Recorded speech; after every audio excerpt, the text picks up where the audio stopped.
Some of your critics Als je het zo say, stelt, hè? yeah, some of your critics say that you've lived too long in the Middle East, Look, this, so is you an become... old, this is an old game. If you haven't been there long, they say you don't know the situation, you're naive. If you've been there long enough to know what you're writing about, they say you can't see the wood for the trees, you've been there too long. Excuse me, the longer you're in a place, the more you learn. Why do you stay there in Beirut? I got a job at one point. I got the offer of being an East European correspondent, and I would have reported the fall of the Berlin Wall and the fall of Yugoslavia. But I did report that anyway because it was the old Ottoman Empire. I suppose because covering the Middle East is a bit like reading a great novel, Tolstoy's War and Peace, Anna Karenina, and you sit up and you say, well, just, you know, it's almost midnight, just one more chapter. And then you say, well, I'll just read the next chapter to see what happens next. But the never-ending but novel. before you know it, the dawn is coming between the curtains. You've been reading all night because you want to know what happens next. Yeah. And that's why I stay in the Middle East. It's a never-ending novel. That's right, yeah, it'll go beyond my lifetime. And without happy But I still end. want to know what happens next. It's a great human tragedy, and I cannot draw myself away from seeing what happens next. You're one of the very few Western journalists to have interviewed. This man, Bin Laden is going to be an albatross around my neck. Yeah, we for the just rest want of to my know life. one thing. Is he still alive? Yes, he is. Yes? Yeah. How do you know that? I know it. He's alive. I promise you. You sent emails to him, or...? I don't use email, I don't use the internet. No? Absolutely not. No, I think that the internet and the email particularly is the death of literature and language. Everyone who writes to me has to write real letters, and I write real letters back. But he's alive. You know. Is he still dangerous? I think he's irrelevant. Irrelevant? Yeah. Look, Bin Laden, from his point of view, his success is he created Al-Qaeda, which exists. The monster exists. He's as relevant as nuclear scientists if you want to get rid of the bomb. You can arrest all the nuclear scientists in the world, and you can execute them, but you've still got the bomb. It exists. Al-Qaeda exists. It doesn't matter what you do. If Bin Laden falls down a crevasse or has a heart attack or watches too much television, it doesn't make the slightest bit of difference. Yeah. He's irrelevant now. Can Obama be a blessing for the conflict in the Middle East? No, Obama is totally weak. He's impotent. He cannot... You know, we like to think that a former Prime Minister will agree with me here. Governments are not about good guys and bad guys. They're about power.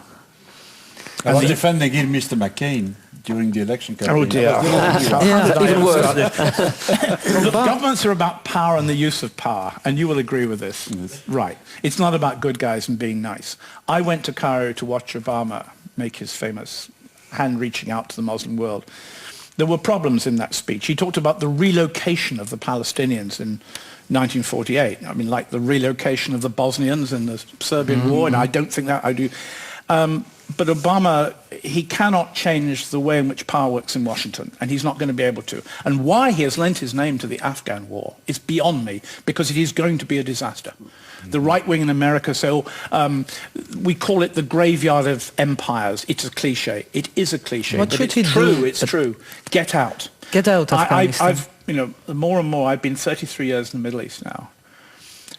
By all means, we should send the Muslim world our doctors, our teachers, etc. But we're always going there and offering democracy and freedom. When we're arriving with our tanks and our Abrams M1A1 tanks and our Bradley fighting armoured vehicles and our horses and our swords, we're always promising them freedom. And I calculated the other day that we now have 22 times as many military personnel in the Muslim world than the Crusaders had in the 12th century. And that land does not belong to us. It is not ours, and we should leave militarily. We should take all our soldiers out. It doesn't belong to us. So Obama isn't any better for the Middle East than George Bush? No, he's worse because he offers better but will not be able to give it. At least with Bush, you knew where you stood. He was going to be a disaster. Noam Chomsky is a friend of mine. He and I were talking in Dublin a couple of days ago, 3 days ago. And he said to me, you know, he got the Nobel Peace Prize. He's done nothing for peace. He's talking about Obama. But at least he did better than the rest. But he didn't deserve the Nobel Prize. He should have turned it down. He should have said, look, I'm humbled, but give it to me later. He did say that he was humbled and that he didn't Yes, deserve but he it. took it. He took it, Yes, he you did. see. He got the Nobel Prize for public speaking. I'm sorry. Can you still be optimistic about the I'm not future and the conflict in the I'm Middle totally East? pessimistic about the Middle East. There's no, it is incendiary and is getting worse. There's nothing good about it. There's no, I don't, you know, one of the strangest and saddest things when I'm in Kandahar or Kabul or Baghdad or Beirut and I watch the television and I see Obama or I see Gordon Brown, our wonderful British Prime Minister, or I used to see Tony Blair, and the Middle East they speak about is not the Middle East I live in. They are totally divorced from reality. I'm sorry to say. Yeah, that's a sad way to end this. It's tragic. It's worse interview. than sad.